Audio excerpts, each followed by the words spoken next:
এক জঙ্গলে বাস করত এক হরিণ। সে একদিন খাবার খুঁজতে বেরিয়ে পড়ল। রোদ তখন বেশ চড়া, কিন্তু হরিণটি দমবার পাত্র নয়। সে জানত গভীর জঙ্গলের ভেতরেই ভালো খাবারের সন্ধান মিলবে।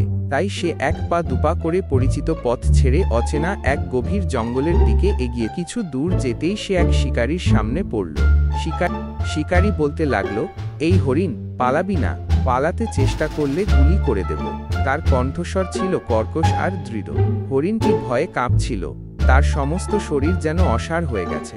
সে বুঝতে পারছিল এটি তার জীবনের সবচেয়ে বড় বিপদ। হরিণটা মিনতি করে বলল, না, আমাকে মেরো না শিকারী, আগে আমার কথা শোনো, তারপর যা করার ইচ্ছা করিও। তার গলায় ছিল গভীর আকুতি, চোখে জল টলমল করছিল। সে আশা করছিল হয়তো তার এই কথাগুলো শিকারীর মন গলাতে পারবে।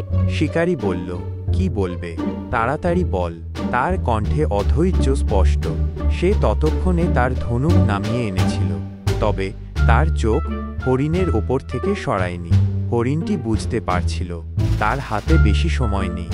হরিণটি বলল, আমার একটা সন্তান আছে, আমি শুধু যাব আর দেখা করে আসব। তার কণ্ঠে ছিল গভীর আরতি, যেন সন্তানের কথা বলতে গিয়েই তার মধ্যে শেষ সাহসটুকু জেগে উঠেছিল। সে শিকারীর চোখে চোখ রেখে তাকিয়ে রইল। তার শেষ আশা ছিল এই অনুরোধটুকুতে।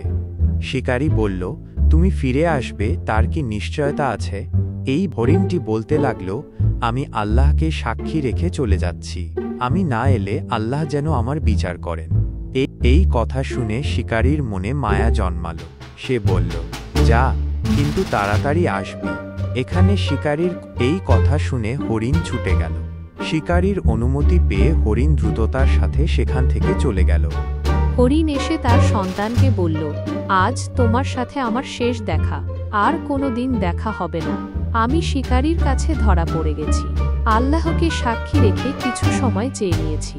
আমাকে এখনই শিকারীর কাছে ফিরে যেতে হবে। হরিণ শিকারীর কাছে গিয়ে বলল, এখন তোমার যা ইচ্ছে করতে পারো। শিকারী অবাক।